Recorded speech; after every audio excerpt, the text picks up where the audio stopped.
இன்னைக்கு போடுற எபிசோடு வந்துட்டு மாலைபக்ஷத்தை பத்தி உள்ளது. மாலைபக்ஷம்னா என்ன? ஃபர்ஸ்ட் அதாவது என்ன சொல்றா அப்படின்னா, மகா ஆத்மாக்கள் கூடுகிற நேரம் அப்படின்னு சொல்றா. எப்படி அப்படின்னு கேட்டா,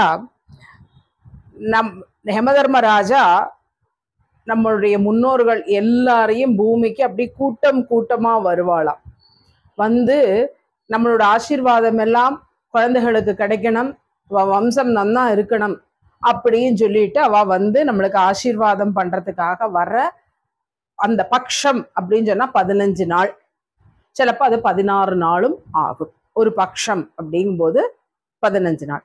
அதனால தான் எப்பவுமே வந்துட்டு நம்மளை என்ன பண்றோம், யாராவது செத்து போனா நம்ம பிராமணாலா இருந்தா 13 நாள் வச்சுக்கிறோம். நம்ம தமிழ்நாட்டில் இருக்கிற பாக்கியுள்ள இந்துக்கள் எல்லாரும் 16ஆம் நாள் பண்ணுவா. அதாவது ஒரு பக்ஷம் தீண்டல் காக்கிறது அப்படிங்கிற ஒரு இதை பண்றான். அந்த மாதிரி இருக்கிற பக்ஷம் 15 நாள் உள்ளது ஒரு பக்ஷம். அப்படிப்பட்ட மாலைபக்ஷம் ஆரம்பம். மாலைபக்ஷத்தை பத்தி ஒரு விரிவான ஒரு எபிசோடாக்கும் இது. இது வந்து மோர் தென் ஒரு 20 மினிட்ஸ் பக்கம் வரும் இது. அப்போ இது மாதிரி இருக்கிறவா எப்படி எல்லாம் வருவா, எந்த இடத்துல இருந்தெல்லாம் வரா? பிரம்மலோகத்துல இருக்கிறவா, வைகுண்டத்துல இருக்கிறவா, கைலாசத்துல இருக்கிறவா, யமலோகத்துல இருக்கிறவா, சூரிய லோகத்துல இருக்கிறவா, இந்த மாதிரி லோகங்கள் இருக்கிறவா எல்லாரும் கூட்டம் கூட்டமா வந்து அவளுடைய குழந்தைகளை ஆசீர்வாதம் பண்ற நாள். அப்படி வரும்பொழுது அவளை அந்த நேரங்கள்ல நம்ம என்ன பண்ணணும், என்ன பண்ணக்கூடாது, அது ஃபர்ஸ்ட் என்னெல்லாம் பண்ணணும் அப்படின்னு சொல்லி பண்ணும்பொழுது, இது எப்ப வரது அப்படின்னு கேட்டேன்னா, புரட்டாசி மாதம், அதாவது கன்னி மாசம். இந்த பார்த்தேன்னு வச்சுக்கோங்களேன், நம்ம ஜாதக கட்டங்களை பார்க்கும்பொழுது 4 கட்டங்கள், 4 கார்னர்ஸ் இருக்கும். அதுல ஆனி மாசம், அதாவது மிதுன மாசம் சொல்ற ஆனி மாசம், புரட்டாசி மாசம், அதுக்கப்புறம் தனுர் மாசம்ங்கிற மார்கழி, அதுக்கப்புறம் இருக்கிற பங்குனி. இந்த 4 மாசங்கள்லயும் நம்ம அதிகம் நல்ல காரியங்களை வைக்க மாட்டோம். இதெல்லாம் காற்று ராசி. அதனால அப்படி இருக்கிற புரட்டாசி மாசத்துல வரும்பொழுது பித்ருக்களோட காரியம், தனுர் மாசத்துல வரும்பொழுது தேவாளுடைய காலம். அதனால தான் திருப்பாவை திருவம்பாவை பாடுறது, காலம்பர 4 மணிக்கு எழுந்திருக்கிறது, இதெல்லாம் பண்றோம். ஓகேவா? அப்போ இந்த ஆவணி மாசம் பௌர்ணமி முடிஞ்சு வர 15 நாளும், அதாவது தேய்பிறை காலம், கிருஷ்ணபக்ஷம், அதை தேய்பிறை காலத்துல பண்றோம். இதை எப்படி சொல்றா அப்படிங்கன்னா, ஆஷாட்யா பஞ்சம அபர பக்ஷே அப்படின்னு சொல்றா. அதாவது ஆஷாட மாசத்துல அபரபக்ஷம் 4வது பட்சத்துல வர்றது எல்லாம் வந்து மாலைபக்ஷம் சொல்றா. மாலைபக்ஷத்துல என்ன செய்யலாம், செய்யப்படாது, செய்யறது என்னெல்லாம் செய்ய வேண்டியது வந்துட்டு புண்ணிய நதி ஸ்நானம், அப்புறம் வந்து பிதுர் தர்ப்பணம், தானம், இதெல்லாம் வந்து நல்ல பலன்களை கொடுக்கும். அப்படி கொடுக்கும் பொழுது என்னெல்லாம் பண்ணலாம்? தானம், தர்மம், தர்ப்பணம், ஸ்ராத்தம், அன்னதானம் கொடுக்கறது, அதுக்கப்புறம் திலஹோமம் பண்றது, இதெல்லாம் வந்து பண்ணும்பொழுது வீட்டுல இருக்கிற குழப்பங்கள் வந்து போகும். மாலைபக்ஷத்துல கடன், இது வந்து கடன் தான், அது பித்ரு கடன் தான் சொல்லுவோம். பித்ரு கடன் அப்படின்னு சொன்னா அவளால தான் நம்ம இருக்கோம், அதனால அவளுக்குள்ள கடன் தான், கடமையை வந்து கடனாத்தான் சொல்றது. இதெல்லாம் தான் பண்ணலாமே தவிர கல்யாணம், கிரகப்பிரவேசம், கும்பாபிஷேகம், இந்த மாதிரி விஷயங்கள்லாம் பண்ணக்கூடாது. ஒரே ஒரு எக்ஸப்ஷன் உள்ளது வந்துட்டு 8ஆம் மாசமா இருந்ததுன்னா அவளுக்கு கூட சீமந்தம் மட்டும் பண்ணலாம். சஷ்டித பூர்த்தி கூட அடுத்த பட்சத்துல பண்ணலாம் அப்படின்னு ஒரு அபிப்பிராயம் இருக்கு. சிலப்போ அமாவாசை அன்னைக்கு பிறந்திருப்பா, மலைபக்ஷம் அமாவாசை அன்னைக்கு பிறந்திருப்பா, அதுக்கு அடுத்த நாளைக்கு பண்ற பதிவும் வச்சுட்டு இருக்கா. ஆனா அந்த விஷயங்கள், அதாவது சஷ்டித பூர்த்தி, சீமந்தம், இது 2 தான் எக்ஸப்ஷன் கொடுத்துருக்கா அந்த இதுக்கு. இதை மட்டும்தான் பண்ணலாம். கல்யாணம், உபநயனம், கும்பாபிஷேகம், இந்த மாதிரி காரியங்கள்லாம் பண்ணப்படாது. சுப காரியங்கள், கிரகப்பிரவேசம், இதெல்லாம் பண்ணப்படாது. சரி, மகாலயத்தை எப்படி பண்ணலாம்? 3 வகையா பண்ணலாம். ஒண்ணு வந்து பார்வர்ணம் அப்படிங்கிற 6 பிராமணால வச்சு ஹோமம் பண்ணி பண்றது, அது ஃபர்ஸ்ட் பித்ருக்களா வரிச்சு பண்றது. அடுத்தது வந்து 2வதுல வந்து ஹிரண்யம், அதாவது அரிசி வாழைக்காய் கொடுக்கறது, கூட தானங்களா ஏதாவது கொடுக்கலாம், செருப்பு கொடுக்கலாம், கொடை கொடுக்கலாம், வஸ்திரம் கொடுக்கலாம், இந்த மாதிரி கொடுக்கறது. அப்புறம் வந்து ஏழைகளுக்கு இதெல்லாம் கொடுக்கறது, கற்றறிந்த பிராமணனுக்கு கொடுக்கறது, பிரம்மச்சாரிகளுக்கு கொடுக்கறது, பாடசாலையில கொடுக்கறது. பாடசாலையில வச்சு நிறைய பேர் பண்றான் மாலை வருஷம். என்ன கேட்டா அன்னைக்கு அவ சாப்பாடும் போடுவாள்லவா, அதனால பாடசாலை குட்டிகளுக்கு கிடைக்கும். ஏன்னா ஒரு மாலை பட்சத்துக்கு நாங்க வந்து கும்பகோணம் போயிருந்தோம். அப்ப ராஜா ஐயாவா பாடசாலையில வந்து மாலை பட்சத்துல ஒருத்தர் பண்ணிட்டு இருந்தார். நம்ம பிராமணாலா இருந்தேன்னா அங்க போய் சாப்பிட முடியும். அப்ப நம்ம ஒரு பணம் கொடுத்துட்டு தான் சாப்பிட்டோம். நானு என்னோட மாமா என்னோட அண்ணா நாங்க 3 பேருமா போயிட்டு அங்க போனப்ப அங்க 2-3 பேர் வந்து மாலைபட்சம் பண்ணிட்டு அங்க சாப்பாடு போட்டுட்டு இருந்தா. அதுவும் பண்ண முடியும். அதுக்கப்புறம் திலஹோமம் பண்ணலாம், ஸ்ராத்தத்தை பண்ணலாம். இது எல்லாத்தையும் வந்துட்டு மாலயத்துல பண்ணிடலாம். மாலைபட்சம் எப்ப பண்ணலாம் அப்படின்னு கேட்டோன்னா 15-16 டெய்லி. அப்பா இருக்கும்போது நம்ம மாத்து பக்கத்துல ஒரு மாமா இருந்தார். டெய்லி வந்து நம்ம மாத்திர வந்து தர்ப்பணம் பண்ணிட்டு போவேன்.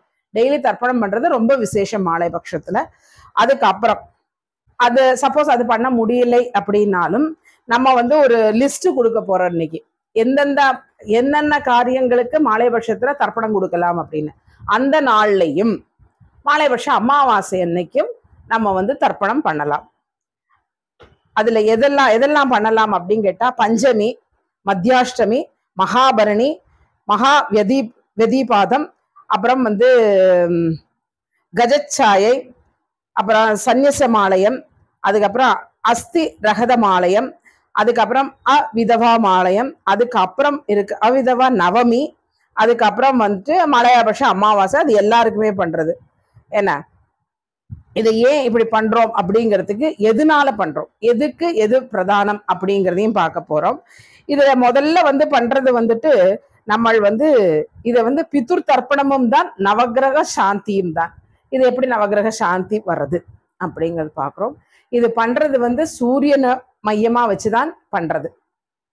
அப்போ அவரோட காலமான அது எத்தனை மணிக்கு பண்றா அப்படின்னு கேட்டா, நம்மளுக்கு வந்து சூரியன்னாலே பகல் பொழுது நல்ல உச்சமா இருக்கிற மத்தியான வேளையில 11 மணிலேருந்து ஆரம்பிச்சுக்கிறது 3 மணி வரைக்கும் உள்ள காலங்கள்ல அபராஹ்ன வேளைகள்ல பண்றது ரொம்ப விசேஷம். அப்ப சூரியன் வந்து விடுறாருங்க. அதுக்கப்புறம் பிதுர் தர்ப்பணத்துல என்ன பண்றோம், ஜலம் யூஸ் பண்றோம். அப்ப அந்த இடத்துல சந்திரன் வந்து விடுறார். நம்ம இப்ப லைனா பாக்குறோம் நவகிரகங்கள்ல யாரெல்லாம் எப்படி ரெப்ரசன்ட் பண்றா அப்படிங்கிறத பாக்குறோம். இதை எல்லா தர்ப்பணத்திலையும் பண்ணலாம், எல்லா தர்ப்பணத்துக்குமே அப்ளிகபிள் ஆகும் இது. ஸோ சூரியன்கிறது சூரிய வேலை, அதாவது அதோடைய அபராஹ்ன வேளையில பண்ற தர்ப்பணங்கள், ஸ்ராத்தங்கள். அதுல யூஸ் பண்ற ஜலம் அது வந்துட்டு சந்திரனை குறிக்கிறது. இந்த காரியங்கள் பண்ணும்போது நீங்க பார்த்திருப்பேள், பாக்கியுள்ள காரியத்துக்கெல்லாம் நம்ம வந்து பலகை ஆசனம் ஏதாவது போட்டு உட்காந்து பண்ணுவோம். இந்த காரியங்களுக்கு மட்டும் தரையில தான் உட்காந்து பண்ணுவோம். தரையில பண்ணும்போது இந்த முட்டு போட்டு உட்காந்து பண்றது இருக்கு. அந்த முட்டி போடும்பொழுது நம்மளுடைய காலு வந்து தரையில படுறது. தரை மண் அப்படிங்கிறது செவ்வாய். சோ அங்க வந்து செவ்வாய் வந்துடுற அவரோட ஆசி கிடைக்கிறது. அதுக்கு அடுத்தது செவ்வாய்க்கு அப்புறம் நம்ம என்ன பண்றோம்னா, இதுல நிறைய துளசி யூஸ் பண்ணுவோம். எப்பவும் என்ன வாத்தியார் எடுத்து வைக்க சொல்லியிருப்பார், சந்தனம், துளசி, எள்ளு, அக்ஷதை, ஜலம், இதைத்தான் எடுத்து வச்சு சொல்லியிருப்பார். துளசி அப்படிங்கிறது மகாவிஷ்ணுக்குரியது. அதனால அந்த இடத்துல புதன் பகவான் வந்து விடுறார். அதுக்கு அடுத்தது ஒரு வாத்தியாரை வச்சு பிராமணனை வச்சு பண்ணும்பொழுது அங்க குரு பகவானுடைய சாநித்தியம் வந்துடுறது. இதுல இந்த சாத காரியங்களுக்கு வெள்ளி பஞ்சபாத்திரம் யூஸ் பண்ண சொல்றான். வெள்ளித்தட்டு, வெள்ளி பஞ்சபாத்திரம். அது பண்ணும்போது என்ன ஆயிடுறது அப்படின்னா, சுக்கிர பகவான் அங்க வந்து விடுறார். அதுக்கப்புறம் நம்ம பண்ற எள்ளு, அந்த இடத்துல சனி பகவான் வந்து விடுறார். ஓகேவா? அதுக்கு அடுத்தது ஏன்னா நல்ல காரியத்துக்கு வெள்ளை எள்ளு, அபர காரியத்துக்கு கருப்பெள்ளு. கருப்பெள்ளு சனி பகவானுடையது. அதுக்கப்புறம் இந்த சனீஸ்வர பகவானுடைய தேவதை யாருன்னு கேட்டா தர்மராஜா, பிரதியதி தேவதை யாருன்னு கேட்டா மனிதர்கள். அதனால மனுஷாளுக்கு அன்னதானம் பண்றது, அங்கேயும் சனியோடைய பிரீத்தி ஆயிடுறது. அதுக்கப்புறம் காக்கைக்கு சாதம் வைக்கிறதும் சனி பகவான் தான். அதுக்கப்புறம் பார்த்தோம்னா அகத்திக்கீரை கொடுக்குறோம் பசுவுக்கு, அது வந்து ராகு பகவான். தர்ப்பணத்துக்கு யூஸ் பண்ற தர்பை வந்து கேது. ஸோ நவகிரக பிரீத்தி ஆயிடுறது. அப்ப எல்லா அமாவாசைக்கு நம்ம இதெல்லாம் பண்ணணும். எல்லாம் பண்ணும்பொழுது நவகிரக பிரீத்தியும் ஆயிடுறது, பித்ரோடு இதுவும் நடந்து விடுறது. அப்படிப்பட்ட மாலைபக்ஷா நாட்கள்ல எந்தெந்த நாட்கள் இது வந்து எதனால என்ன ஆகும் அப்படின்னு கேட்டா, இந்த கருப்பு தோஷம், அதுக்கப்புறம் வந்து பித்ரு தோஷம், இதெல்லாம் இதாகிறதுக்காக தான் இதை பண்றதும். பண்ணும்பொழுது என்ன ஆயிடுறது அப்படின்னு கேட்டோன்னா, அந்த தோஷங்கள் விலகிடுறது. இப்ப நம்ம வந்து சில நாட்களை எடுத்து பண்ணலாம். அது என்ன லிஸ்ட் பண்ணியிருக்கோம், லிஸ்ட் பண்ணிருக்கு. இதுக்கு எதனால அப்படிங்கிறது ஃபர்ஸ்ட் வந்து மகாபரணி. சில இந்த மாலைபட்சத்துல சிலது திதியும் சிலது நட்சத்திரங்களும் உண்டு. அப்ப மகாபரணி அப்படின்னு பார்க்கும்போது 21/9/2024 பரணி நட்சத்திரம், அதோடைய தேவதை யமன். அப்ப அதனால என்ன ஆகும், யம பயம், யம தோஷம், அபமிருத்யு தோஷம். அதாவது அபமிருத்யு அப்படின்னு சொன்னா ஒரு ஆக்சிடென்ட்ஸ் கூட சொல்லலாம். திடீர்னு எதிர்பாராத விதமாக நடக்கிற தோஷங்கள், மிருத்யு, இறப்பு, அதுக்கு உள்ள ப்ராப்ளத்தை எல்லாம் தீர்த்து வைக்கிறது வந்து மகாபரணியில பண்ற சிராத்தங்கள். அந்த மாதிரி போனவா யாரா இருந்தா அவளுக்கு அன்னைக்கு அது மோஷம் கிடைச்சுடும். இதை வந்துட்டு புத்தகையால போய் பண்ணினா ரொம்ப விசேஷம். மாலைபட்சத்தோட அதுக்கு அடுத்தது, ஏன்னா அங்க பண்ணும்போது மகாவிஷ்ணு பாதத்துல பண்றதுனால ஸ்ராத்தம் பண்ணின பலன் கிடைச்சுடுறது. மாலைபட்சத்துல மகாபரணியில போய் புத்தகையால பண்ணினா. அதுக்கு அடுத்தது மகாலய பஞ்சமி. இப்ப பார்த்தோம்னா திதி வந்துருது. திதி எத்தனாம் தேதி கேட்டா 22/9/2024. இன்னைக்கு பண்ணினோம், அந்த பஞ்சமி அன்னைக்கு பண்ணினோம் அப்படின்னு கேட்டா குடும்பத்துல ஒற்றுமை ஜாஸ்தியா இருக்கும். அதுக்கப்புறம் பஞ்சமி இப்ப மறுபடியும் வரும். பஞ்சமி அப்படின்னா பூமி. அப்போ பூமி பிரச்சனைகள் ஏதாவது இருக்கு, பங்காளிகள் கூட சண்டை, அந்த மாதிரி இருக்கிற காலங்கள்ல இந்த நாள்ல நம்ம மாலைபட்சத்தோடைய தர்ப்பணத்தை பண்ணி அதுக்குள்ள தானங்கள் எல்லாம் பண்ணினா அந்த மாதிரி இருக்கிற சாபம் வந்து விலகும். அதுக்கப்புறம் ஏன்னா அவ முன்னோர்களோட சொத்து, இந்த சொத்து அப்படிங்கும்போது 2 வகை உண்டு. நம்ம சொத்து அப்படின்னு நினைச்சுட்டு இருக்கோம், பணம், காசு, வீடு, பங்களா, நகை அப்படின்னு 2 சொத்து இருக்கு. ஒண்ணு பூர்வீகா கொடுத்துருக்கிற பாப புண்ணியங்கள், 2மே சொத்து தான். அதுக்கப்புறம் நம்ம இங்க வாங்குற இந்த லௌகீகமான வாழ்க்கையில இருக்கிற சொத்துக்கள், இதுலயும் வறுமை இருக்கும். இந்த வறுமையெல்லாம் போறதுக்காக பண்றதாக மகாபரணியில இது பஞ்சமியில பண்ற இது. அதுக்கப்புறம் இந்த பண்ணும்போது என்ன ஆகும் அப்படின்னா, இவ யாரு இது பண்ணணும், ரொம்ப முக்கியமா பண்ணணும் யாருன்னு கேட்டா, இந்த இப்ப சில பேருக்கெல்லாம் வந்துட்டு ஆறாவது சித்தப்பாவோ பெரியப்பாவோ ஆறோ குழந்தை இல்லாம செத்து போயிருப்பா, அவளோட சொத்தை இவ அனுபவிச்சுட்டு இருப்பான். அவள்லாம் இந்த மகாபஞ்சமி அன்னைக்கு மாலை வருஷம் கண்டிப்பா பண்ணும். அப்படி சொத்தை அனுபவிக்கிறா, சிராதம் பண்ணணும். சிராதம் பண்ணலைன்னா சரியாகாது. அதுவும் ஒரு சாபமா தான் வரும் அவளோட குழந்தைகளுக்கு. ஏன்னா பிள்ளை இல்லா சொத்து அல்லவா. அப்ப அவளுக்குள்ள அவ வந்து நம்ம பிள்ளையா இருந்து நம்ம பண்ணுவோம்னு சொல்லிதான் கொடுத்துருப்பா. அப்ப அதை பண்ணாம இருந்தா நம்மளோட குழந்தைகளுக்கு அந்த பாவம் வந்து சேரும். அப்படி வராம இருக்கிறதுக்காக பண்றது மகா பஞ்சமி. அடுத்தது மகா வெதிபாதம். இந்த வெதிபாதம் அப்படிங்கிறது வந்து 27 யோகத்துல 1. அது வந்து வருஷத்துல ஒரு 12 முறை வரும். என்ன அப்ப புரட்டாசி மாசத்துல வர்றது வந்து மகா வியதிபாதம் சொல்றோம். மார்கழியில வருது தனுர் வியதிபாதம் சொல்றோம். என்ன காரணம், இது வந்து பித்ருக்களுக்கு சிராதம் பண்றதுக்கு ரொம்ப நன்னா சொல்லிட்டு இருக்கிறது. நம்ம நீங்க உங்க ஜாதகத்தை எடுத்து பார்த்தேன்னா தெரியும். வந்துட்டு என்ன யோகம் அப்படின்னு போட்ட கரசை சில பேருக்கு வரும், என்ன சூலம்னு வரும். அந்த மாதிரி வெதிபாதம் அப்படிங்கிற ஒரு யோகங்கள்ல பிறந்திருப்பா. அந்த வெதிபாதம் இந்த இதுல பண்ணுவோம். மாலைபட்சத்துல என்னைக்கு வருது கேட்டா 24/9/2024 வருது. அப்ப என்ன ஆகும், இதுக்கு பண்ணும்போது என்ன ஆகும்னா, இதுக்கு வந்து வெல்லம் இல்ல சக்கரை தானமா கொடுக்க சொல்லியிருக்கா. குடும்பத்துல இருக்கிற மன கசப்பு போகும். என்ன அதனால வெதிபாதத்துல பண்றது குடும்ப ஒற்றுமை நன்னா ஆகும். அதனால வெதிபாதத்துல பண்றோம். அதுக்கப்புறம் மத்தியாஷ்டமி. மத்தியாஷ்டமின்னா வேற ஒன்றும் இல்லை, எப்பவுமே அஷ்டமி வந்து சென்டர், முன்னாடி 7 பின்னாடி 7. அஷ்டமிக்கு என்ன விசேஷம் அப்படின்னு சந்திரா கேட்டா, அஷ்டமி அன்னைக்கு சந்திரனை பார்த்தேன்னா தேய்பிறை அன்னைக்கும் வளர்பிறை அன்னைக்கும் அந்த ரிங்கோட லொகேஷன் தான் மாறும். ரெண்டுத்தையும் சேர்த்தா ஒரு பௌர்ணமியோட சந்திரன் செடி ஆயிடுவார். அதனால அந்த பிறை வந்து கரெக்டா மத்தியமா இருக்கும். அஷ்டமியில விசேஷம் வந்து ரொம்ப விசேஷம். அஷ்டமியில அம்பாளை பூஜை பண்றது என்ன, அந்த அஷ்டமி அன்னைக்கு பண்றோம். நடுத்திதி அப்படின்னு சொன்னாலே அஷ்டமி தான். அது புதன்கிழமையும் சேர்ந்து வந்ததுன்னா 24/9 புதன் நம்ம சேர்த்து வரும்போது புதாஷ்டமி அப்படின்னு சொல்றோம். இது வந்து ஒரு சூரிய கிரகணத்துக்கு ஒப்பான நாள். இந்த தடவை வரல, புதன்கிழமை அன்னைக்கு அஷ்டமி வந்திருந்துன்னா. எப்பொழுதுமே பார்த்துக்கோங்க, புதன்கிழமை அன்னைக்கு புதன்கிழமையும் அஷ்டமியும் சேர்ந்து வந்துன்னா அன்னைக்கு பண்ணக்கூடிய ஜபம், பாராயணம், தானம், இதுக்கெல்லாம் வந்து புண்ணியத்தோட கணக்கு வந்து ரொம்ப ஜாஸ்தி. இதுல நம்ம வந்து இதுல பண்ணும்போது என்ன ஆகும்னா, நம்ம ஆண்கள்ல நடக்கிற கருப்பு தோஷங்கள் என்ன கேட்டா, சிலப்போ நம்ம ஒருத்தருக்கு ஒருத்தர் நடக்கிற ஒரு தகராறுல நம்ம வந்து சிலப்போ அவளுடைய கடைசி காரியத்துக்கு போகாம விட்டுடுவோம். சில பேர் வந்து இந்த தாயாதிக்கு தர்ப்பணம் கொடுக்கறது அதுக்கெல்லாம் பண்ணாம இருப்பா, அது தோஷமாக்கும். அந்த தோஷம் காரணமா நம்மளுக்கு அதோடைய பாவம் வரப்படாது.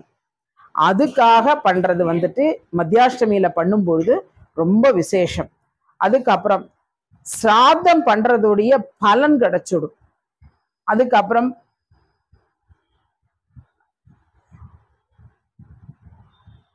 என்ன கேட்டா, பெரிய பையன் கடைசி பையன், பெரிய பொண்ணு கடைசி பொண்ணு, அவளுக்கெல்லாம் கிடைக்கிற ஒரு ப்ரையாரிட்டி இந்த நடுவுல இருக்கிறவாளுக்கு வரதில்லை, மத்தியமன் என்ன.